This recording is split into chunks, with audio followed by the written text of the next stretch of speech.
Welcome. This is Professor Lockett, and we are entering the final stages of our course on the principles of economics. The last three lectures, this is the first of three, will be devoted to global macroeconomics. And so we'll be discussing that. In today's lecture is really kind of an introduction to that whole theme, macroeconomics policies around the world. We'll see a lot of consistency between what we've just studied already with respect to macroeconomics as it's been developed in the United States, because those principles do apply around the world, but not every country necessarily follows them in exactly the same fashion, which is why we have big differences in economies, of course. But overall, we're still in this massive area of macroeconomics. We're still seeing that countries use fiscal measures and monetary measures to seek to direct their countries, and they have the same three goals of economic growth, low employment, and low inflation. So those are the same goals. They operate through the same frameworks. They may not necessarily follow these models because, of course, we have many different countries around the world, various forms of communist, socialist, and market economies, broad ranges of those all over the spectrum. And so, how they implement these with monetary policy and fiscal policy, and how they conduct themselves on the international arena is also very different. So, we've been looking at these from two prisms: macroeconomic policy developed through monetary policy, and macroeconomic policy developed through fiscal policy. And so now we're going to look at how these tools are used around the world, literally. So, um, outside of the United States, things still work the same. Monetary policy still refers to central banks. We don't have the Fed. We might have the European Central Bank, or we might have the Bank of Japan. We might have, other central banks of other countries. I met a number of those over the course of time. Um, a former law partner of mine is actually the president of the European Central Bank. She has been in that role for about 10 years. She used to be also the finance minister of France before she took on the European Central Bank role. So I've had a chance to get the inside looks on kind of many of those things, and I have another friend who works uh, in the high level staff in the European Central Bank. So some ideas there, but we will stick to the academic sides of all this. But we do have a lot of variances around the world with all the different currencies that you can see, and they're all represented here. The Chinese renminbi, of course, the Russian ruble, of course, Australian dollars. We have all kinds of different currencies in Africa, all kinds of different currencies in Latin America, pesos and so forth. US dollars, Canadian dollars, you name it, different currencies, the UK pound, the euro uh, for many of the countries of the European Union, but not all of them, and the Japanese yen, the South Korean won, um, and we could go on and on and on. But this is just a quick view of all the different economies around the world. And of course, one of the questions is, uh, what is the role for the U.S. in the global economy? So this person says manufacturing will take place in China, R&D will be in Korea, logistics in Mumbai, and we'll be running customer care from Vietnam. So what does the U.S. do? Well, we borrow the money from the to be the customer. That's like a cartoon, and it's kind of a sad cartoon on the state of play. But in many respects, cartoons always have an element of truth in it. This does have an element of truth in it, and you can see in the current administration they're trying to undo this generalization that this was kind of the trend, that all we were going to be doing in the United States is borrowing money and doing service jobs. But anyway, that gives you another glimpse into things. So we'll look at macroeconomic policy around the world. There's a lot of different countries and a lot of different economies. So we'll look at that. We'll look at improving countries' standards of living. We'll look at the causes of unemployment around the world. We'll look at causes of inflation around the world and what are known as balance of trade concerns. After this session, we'll go into international trade and then we'll go into the trend of globalization, and that will wrap up the semester for us. So we are, moving very rapidly. Um, but if we think about improving countries around the world and improving the economies of countries around the world, then we have to think about macroeconomics, obviously. And there are a wide variety of things, different processes conducted in different ways, and people do a lot of different things differently. But there are a lot of consistencies that you can also find in how things are done around the world. So there are, massive differences in how the economies of the world are comprised and how well they do.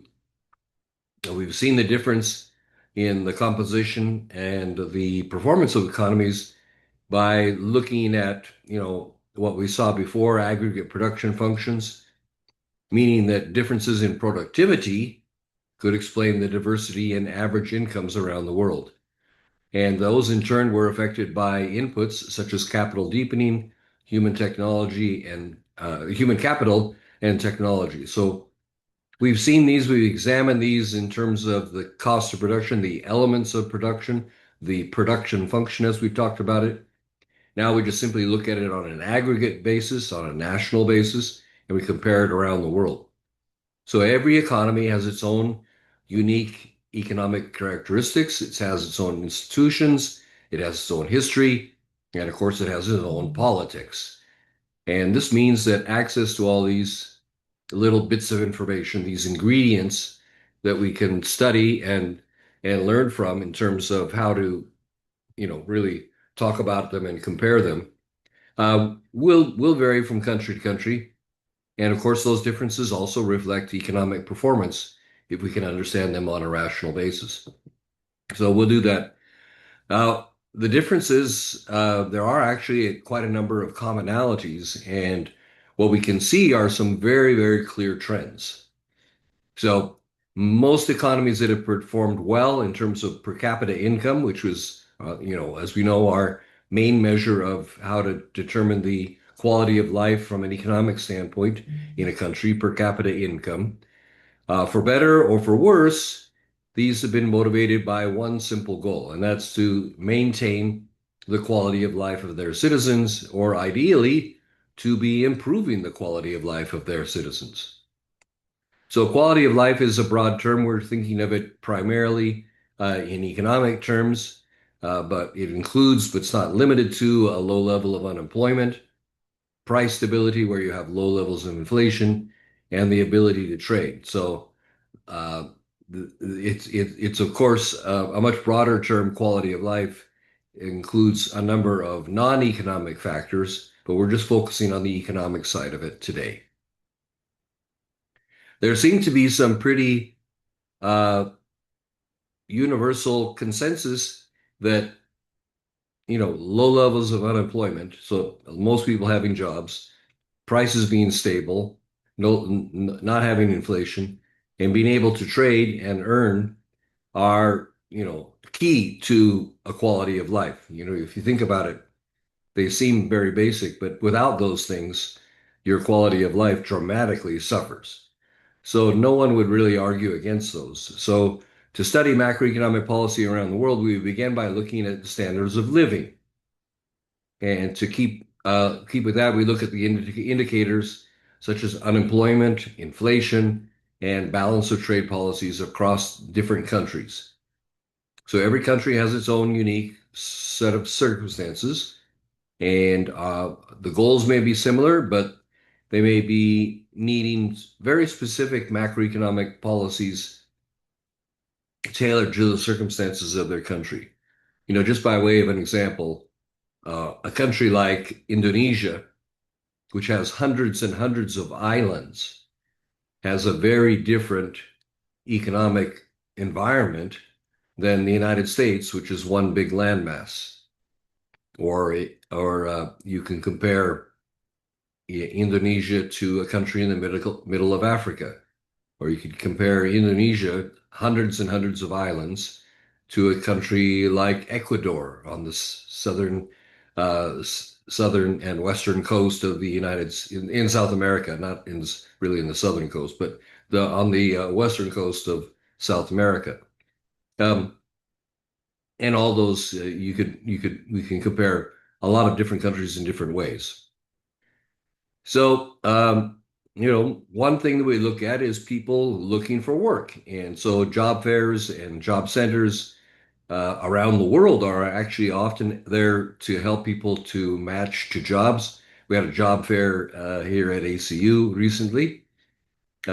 This job fair was taking place at a college. It's not the ACU one, but it's just another one. And in the United States, we're a high income country. We have policies to keep unemployment levels in check. But unemployment is an issue that has a lot of different causes in different places. And it's especially a severe problem in low and middle income countries around the world. So you can see, you know, this is uh, this is a story actually out of Indonesia. Little photo I took from there. I lived there for 4 years, so I'm very familiar with the poverty and so forth that exists in that country. This is the port of a developing country. I think this is Vietnam actually.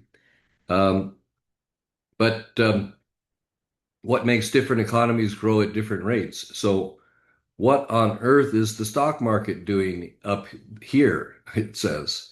Let's ask AI. So that's different rates. It's just a cartoon to show that not everybody really understands what makes economies grow at different rates and different levels. So let's look at that.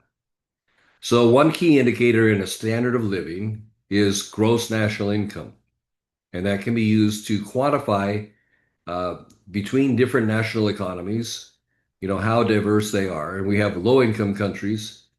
We categorize those as being countries where the per capita income is less than $1,085.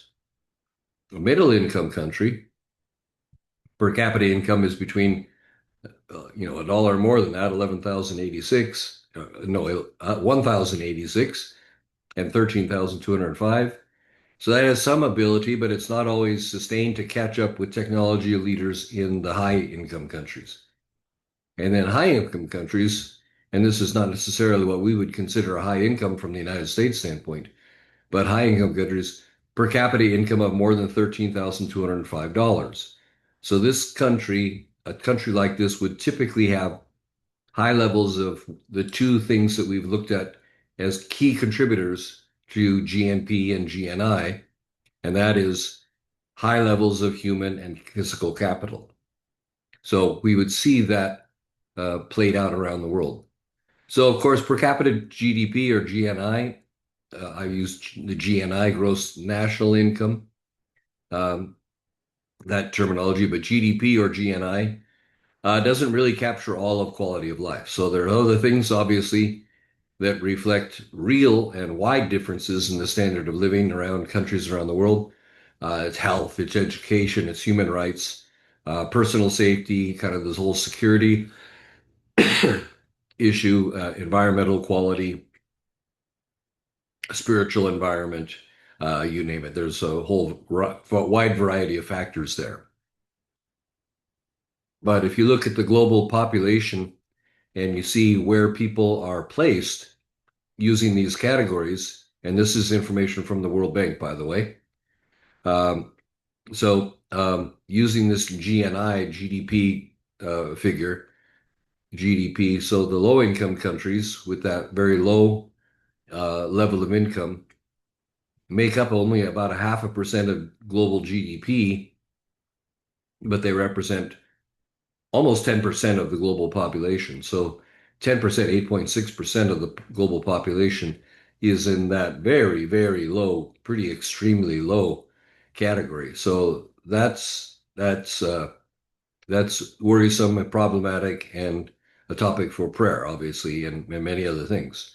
The middle income group is actually the largest group, as you might expect. Lower and middle income, all the way from 1,000 to 13,000 per capita per year. Uh, they have a large chunk of GDP. They do represent a little over a third, but 36% of the global GDP, and they represent 75% of the population. So this is by far where most people in the world find themselves. And this is why, you hear many people talking about the difference between rich and poor. Well, look at the differences between the rich, and you could count it as this high income category. The rich in the world are 15%, uh, and this is not rich by American terms. Our average salary is $60,000, so it's four or five times this much. But uh, yeah, we and the countries like us constitute only 15% of the world's population. So you can see kind of the huge divergences in incomes. This is just graphing it out, giving a different number. So this is the percentage of GDP by country income. So the high income countries we saw, the low income countries very small, the middle income countries. So this is how much we take of the global GDP, and then this is the percentage of people in those groups. So this middle income group is by far the largest group of humanity in the world. The low income group is large, especially in comparison to its role in GDP. And the high income group is small by population and outweighs the rest of them by far in terms of the amount of incomes that they have generated. So we can see it in another way: per capita income in U.S. dollar terms, and you can see this highest category, this dark green category, which is represented by the United States and Canada in this area.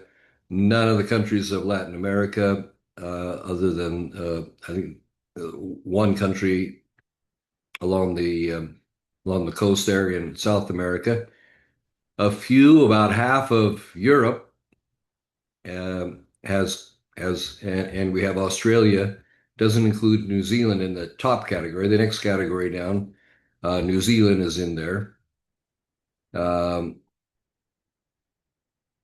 I was speaking about Indonesia before. You can see Indonesia is, way down in the income ranges. China, you can see way down here in the income ranges as well. The Soviet Union, kind of in this middle category. And the severely troubled ones are these red countries. So you can see where there's a lot of poverty and a lot of economic, um, yeah, just all kinds of troubles from an economic standpoint. And you can see where those primarily are. So North America, Australia, Western Europe have the highest GDPs. And massive areas of the world have dramatically lower GDPs. So that gives you a clear picture. So aside from our standard neoclassical determinants of growth, there are four other determinants that we often use to try to capture the reasons for the enormous economic differences between countries. So there's geographical differences, there's demographics, young and old, there's industry structure, agricultural economies, urbanized structures, and of course their economic institutions. Um, and this is the classical ways. Now, I would argue that they should also be looking at a number of things, not the least of which is the values of the country. And there's clear evidence indicating that countries that have followed a biblical worldview and a Protestant reformational worldview have done decidedly better in their economics than otherwise. And that's a subject of a separate lecture or a separate course that I teach uh, on public policy and economic development. I think some of you actually are in that class with me.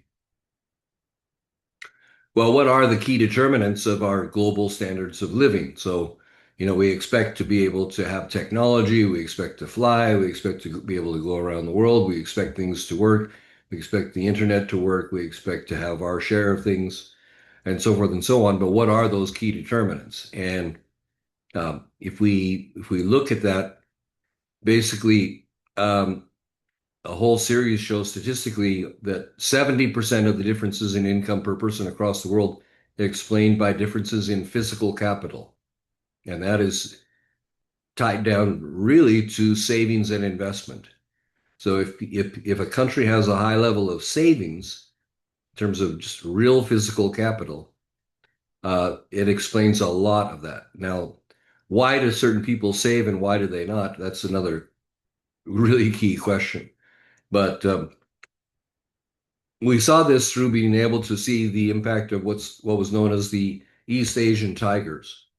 So we saw the economies of Taiwan, Singapore, Hong Kong, and South Korea, and they had extraordinarily high growth rates, and also had export-driven industrialization, and they did that for about 3 decades, and plus, of course, 60s to the 90s, and they continue it today, allowing them to converge and become the same or equal to the technological leaders in the high income countries.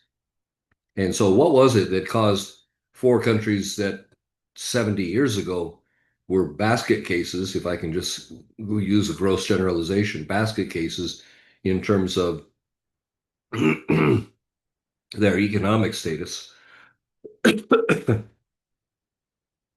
to rise to having a high level of income? So, uh, they did more and more. They really pushed all the time, continually, for more educated workforce. That was their main challenge. So a more educated workforce could invest in, and could apply new technologies. So they had a public policy shift, and as they did that, their aggregate supply curves would shift to the right. So we saw that, I don't know. I'm looking at a supply curve. For me, it goes up like this, but you see it the other direction. I'm seeing it from the way I view it, a supply curve going upwards. Uh, as you see it, I guess I have to draw it the other way. The supply curve going. Let's see how to start it. Yeah, it starts here and goes up that way. I have to draw it the opposite direction. But you see how that works. And they implemented public policies like fiscal policies that really focused on investment. So people that were saving money would invest it, and they would invest it in human capital, education and so forth, technology, physical plants, physical equipment. And these became highly entrepreneurial, highly business focused societies. And then they exercised a monetary policy that kept inflation low, minimized the risk of exchange rate fluctuations, so they didn't have a lot of change, and also encouraged a lot of competition. And this recognizes that economic growth works best in a stable and market-oriented economic climate. So those four countries really typified this for us and gave us almost like a test case for how to get a country to move from poverty to wealth in the case of in a basically 1 or 2 generations. Quite extraordinary changes. Japan did something similar. So it had been totally destroyed during the Second World War. The United States helped it to rebuild, and then it used fiscal policies and monetary policies to stimulate its economy, which helped to bring back down unemployment.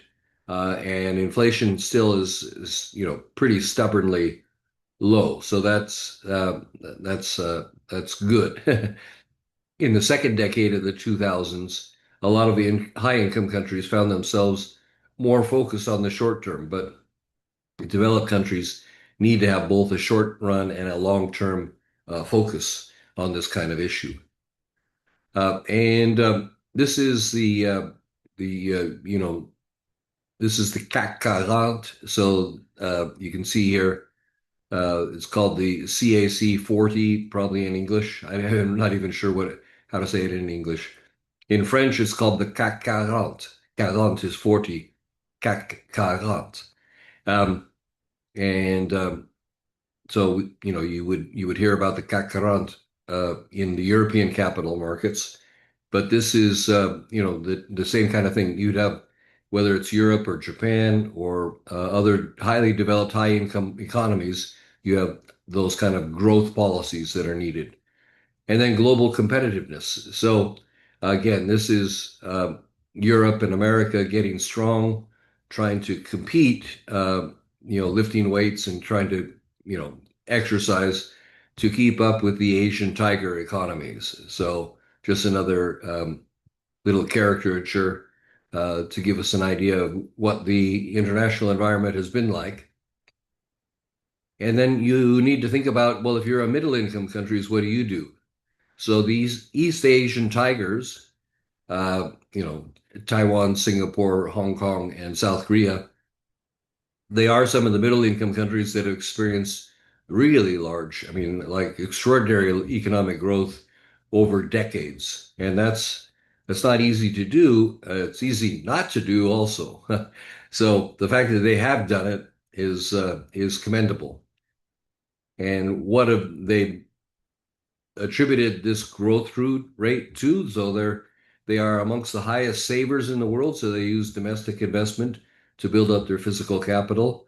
They had policies that supported heavy investments in education, human capital, hugely important issue.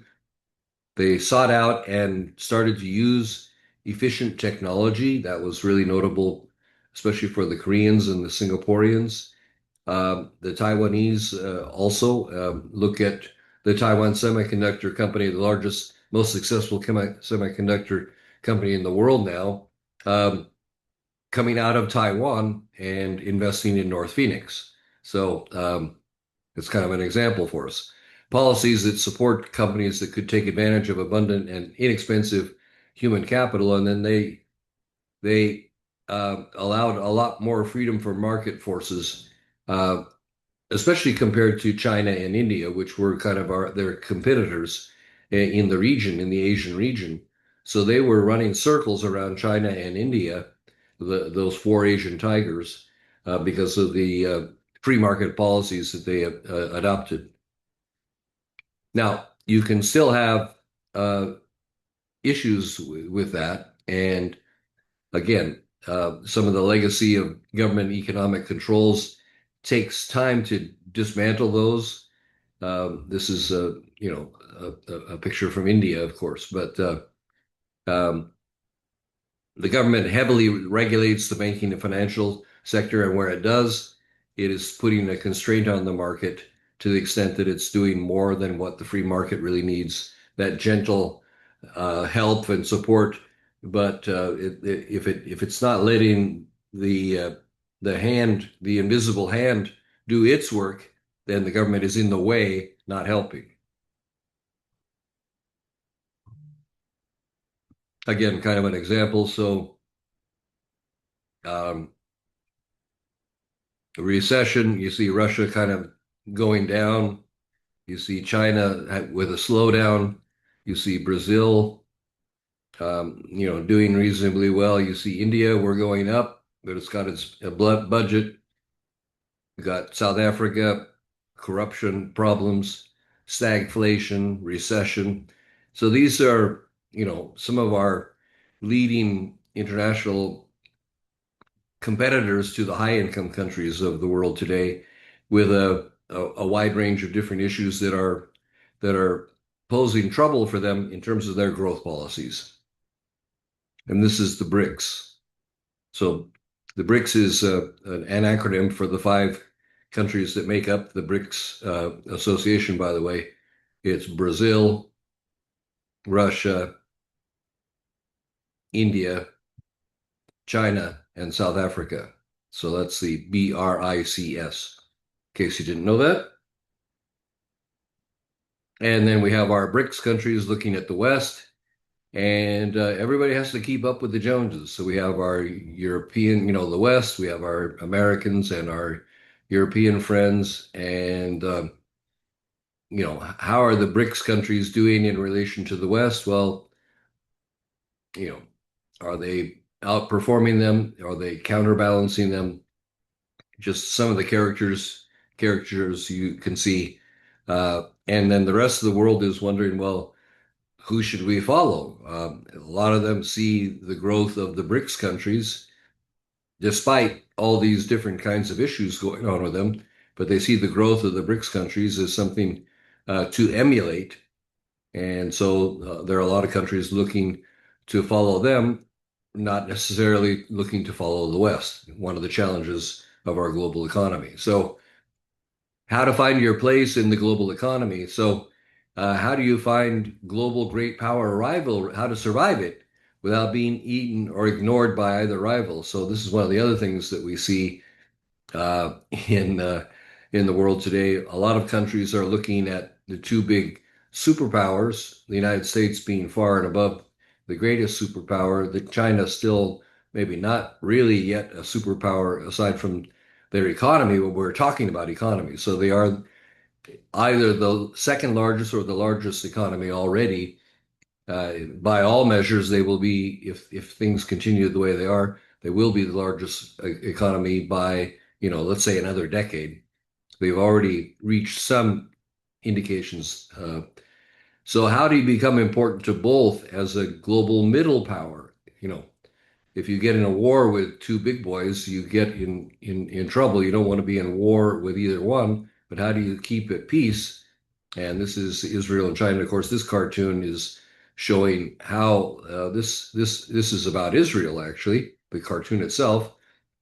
And Israel has managed in various ways to be relevant as a technology provider to China and as a strategic partner and technology partner of the United States. So um, it is possible in some ways. So let's veer now to the lowest of the income countries, and really sad to look at these kind of statistics. Sudan, I was just seeing something yesterday about the famine in Sudan. There's literally famine breaking out, meaning people are dying from lack of food as we speak, but they're not even the worst of the countries. So this is $600 per capita in 2020 dollars. And this shows, Burundi, you can read the list here yourself: Somalia, Mozambique, Madagascar, Central African Republic, Sierra Leone, Afghanistan. So that's the only one that's not in Africa.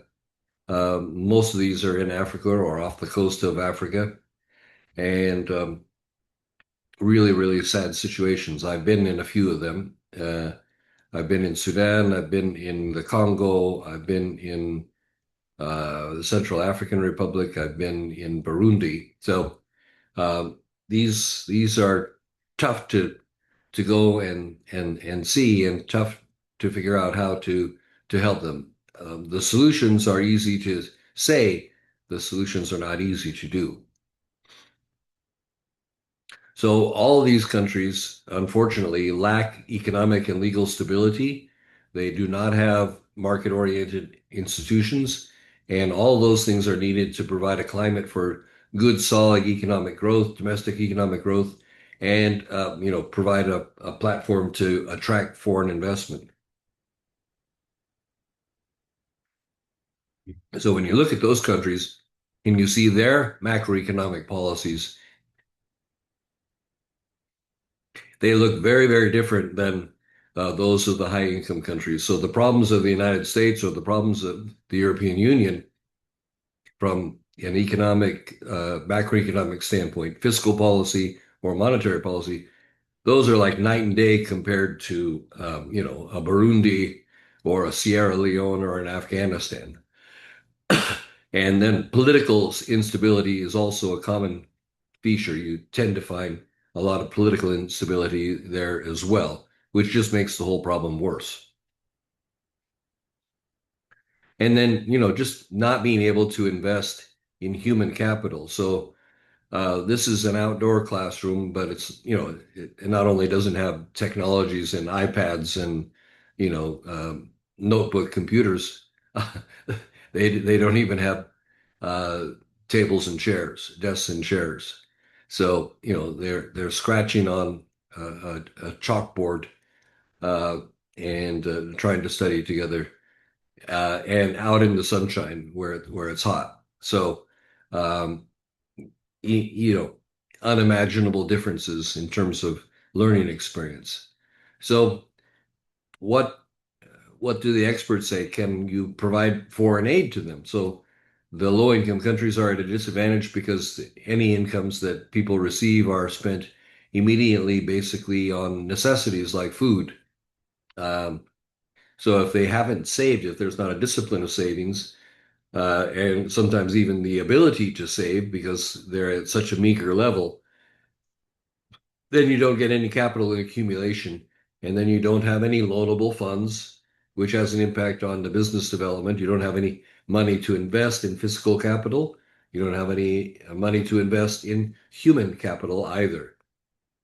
So you can provide foreign aid, you can provide external investment, and those will help in economies like this, but it's not enough to allow for the capital accumulation that's necessary to invest in physical and human capital. So um, you could think about whether foreign aid can really help to create a market-oriented macroeconomic climate. I believe it can if its functions in the right way, but it needs to have a broader remit than very narrow kinds of things. It has to also there has to be a change in the values. It has to be a whole broader uh, scheme of things than what typical foreign aid has provided to countries like this. Now, there are some things that are changing this, and these are massive advantages that could help a country that's at one level with mobile telephony, with all the global resources, the internet that you have on a telephone, and the access to AI. Three new things that help a country to leapfrog, jump ahead, and get information that it didn't have before. So the whole knowledge economy is at everyone's fingertips around the world if they can get access to mobile telephony, a mobile phone.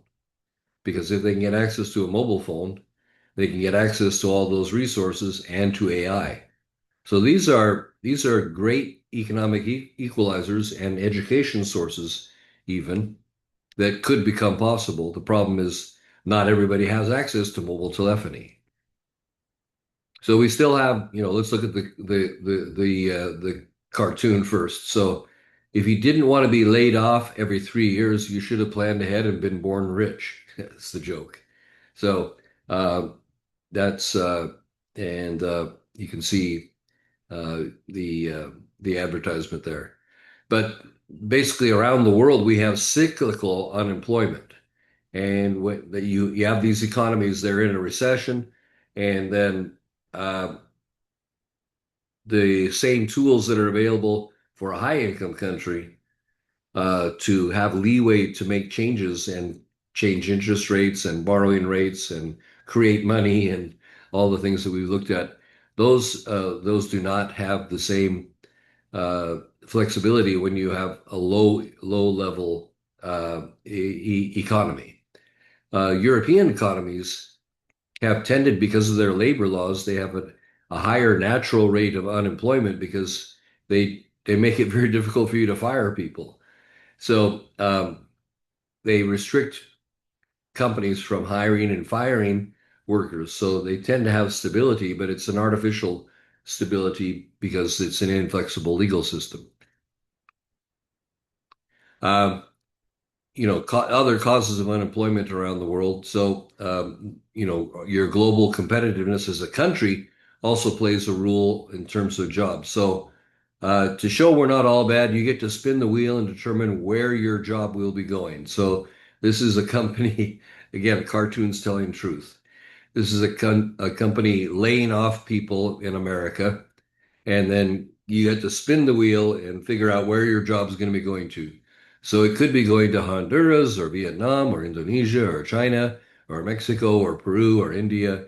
Uh, Spin the dial and see where your job will be going to and where you're blessing somebody else with the job that you used to hold in the United States. So again, cartoons kind of tell you a funny, ugly side of the truth, right?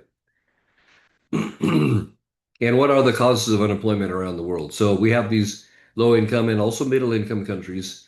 They face a different kind of employment issue, and these often go beyond just the simple issue of unemployment. So many of them are, just subsistence livers. So they have to farm, they have to fish, they have to hunt. Um, it depend, I mentioned Indonesia before. Huge focus on fishing in Indonesia because they're all on islands.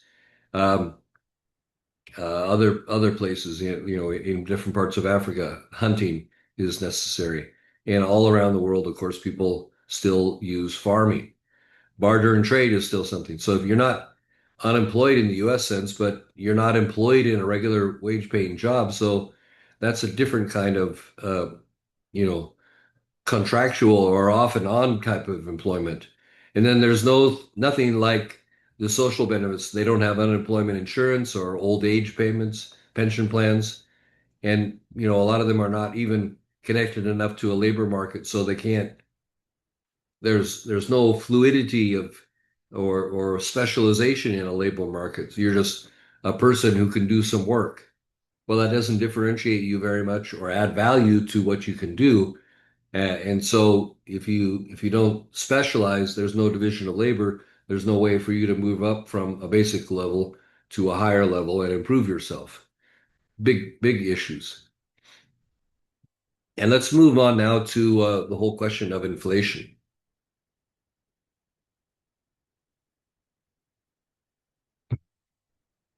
So we have currency issues, capital in depreciation, policy controls, and so forth. So in the let's do the cartoon first. So they're saying printing more money instead of using what's out there. Is that environmentally friendly? So it's kind of cynical. We're just printing more monies. Printing money, that's not environmentally friendly, which is kind of missing the point, right?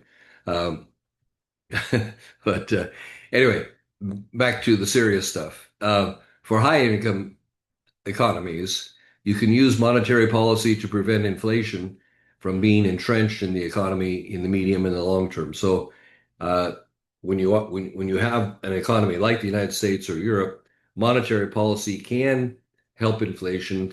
You can slow down the economy. You can do, something and keep it from getting inflation as a cyclical, recurring and highly difficult problem in the economy.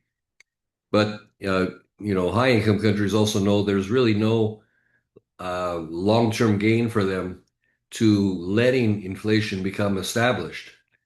I wish that was true in the United States, where we're kind of letting that slip. But basically, with what we studied last week, with our fractional reserve banking, with quantitative easing, the United States and many other advanced economies, they're basically printing money to sustain the appearance of economic growth where there really isn't all that much economic growth. And so we're deceiving ourselves.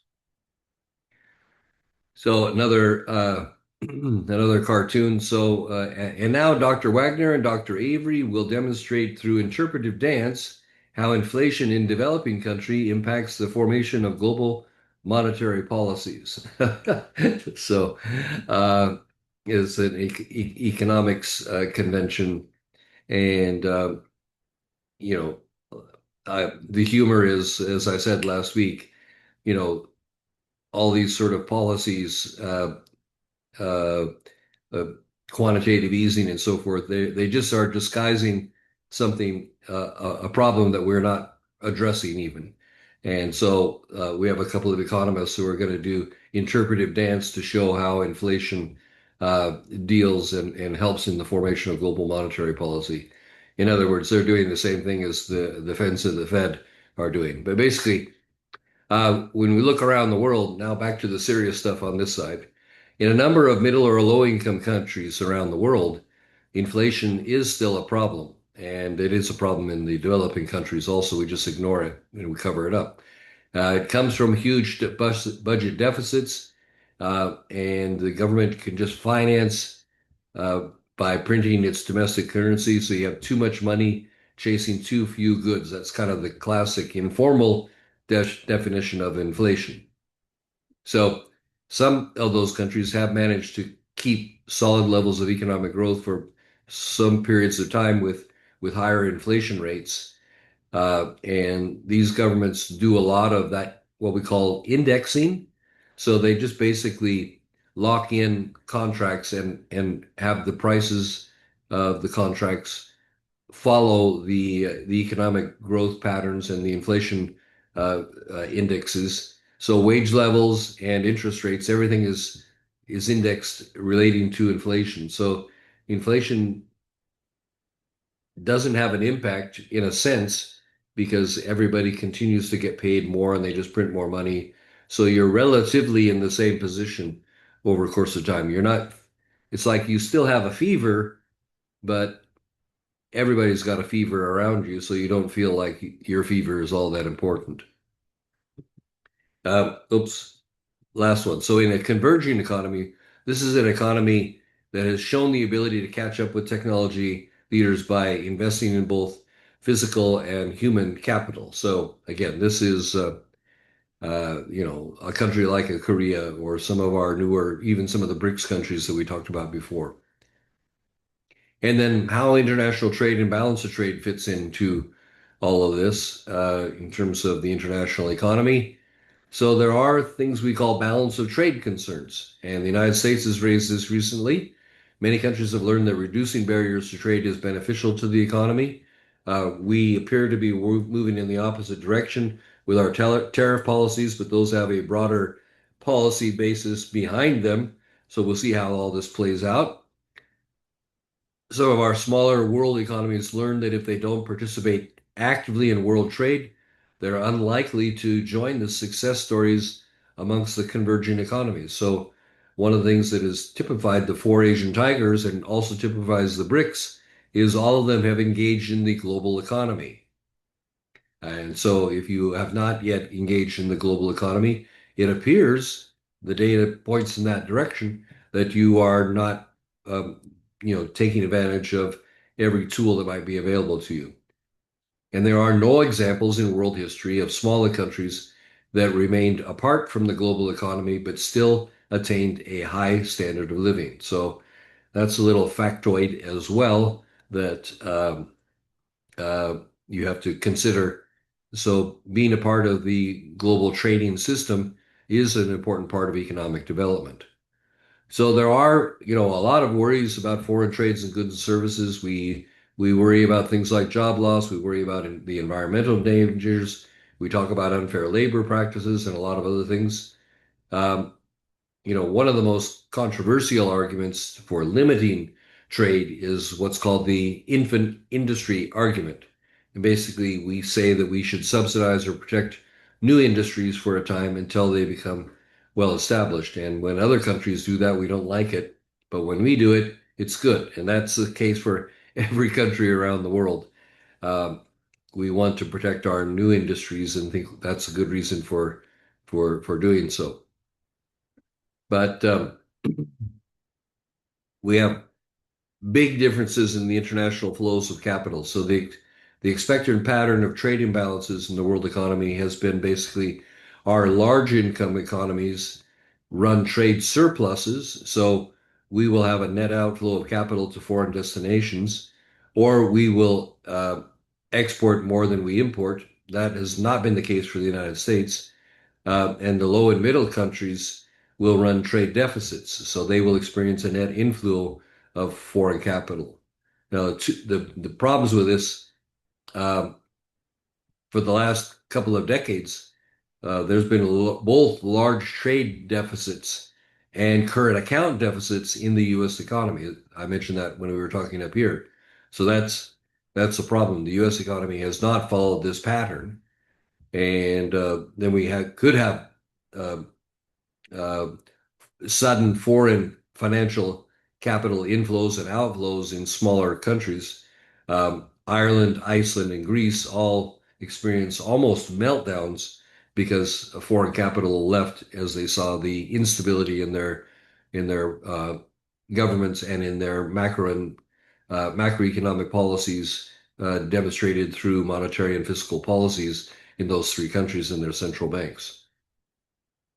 The protests in Greek. So I was in Greece during one of these periods. They've had a couple of economic meltdowns. The marketplace ministry I work with, we actually went and had our global conference in Athens to try to, turn on the light for some things in the economy. But economic conditions in Greece have deteriorated from the time of the Great Recession, 2008. And basically, the government has had to enact all kinds of austerity measures, um, like cutting wages and increasing taxes. And so you get, these massive protests, but the economy it doesn't help the economy to be doing that. They just need to continue to manage things, and they need to encourage entrepreneurial activity. Um, some of the other things we've been looking at, of course, we have solar powered technology, so that could be very helpful in countries that have good access to solar energy. Um, there are economically challenged areas that need to just basically focus on the basics, health and education, human capital development, and if they would do that, that would be huge. So this is an example from Ghana. Modern technologies like is a solar powered laptop, right? And you get solar powered Wi-Fi. So that enables education to be delivered to students even in a remote area of the country where it has even no electricity. So that's pretty phenomenal. I've seen that. So these are sharing a laptop. It's powered by a van with solar power. So someone drives a van into the city, which with a little generator with solar power, and they power a whole school that way. Pretty cool. Another cartoon. So the cost squeeze. So you got supply chain issues. So that's one thing you're filtering things through. You got the war in Ukraine. You're trying to filter the economy through that. And then what kind of economic activity can you generate when you have supply chain issues and a war in Ukraine? So you have a cost squeeze, and that's just another cartoon. This is, if this is typically a lemon or a lime squeezer, and you put things in between and squeeze it. So anyway, that's one. Um, this guy Nath is really good. So we have global growth. That's the balloon that's raising the global economy. That's our global growth. And then we're fighting Micron in China, Omicron, sorry, we're fighting inflation in the USA, we're fighting high energy prices in the EU. So, and that's all holding down the global growth. So, kind of a big picture summary of what we're seeing in the global economy. So that's a tour around the world in our macroeconomic sense. Be sure to look at some of the terminology. This will actually help you a lot. It's also in Quizlet.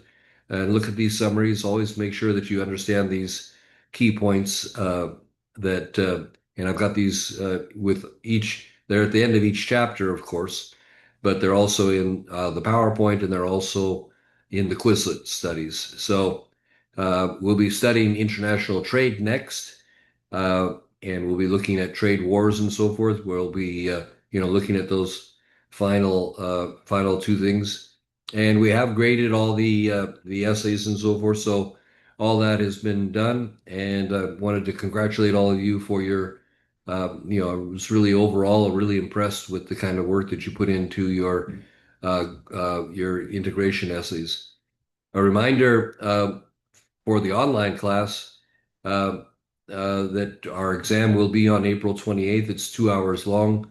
and you have a 2 hour slot. I've assigned you, you had the option of signing up for one of three slots at 1 to 3 or 4 to 6 or 9 to 11, and you have been allocated one of those. So um, um, that is all clear. And of course, the final exam is a further 20% of your final score. So um, that's it for today's lecture, and I want to thank you for your attention. We'll talk to you again soon. Bye bye.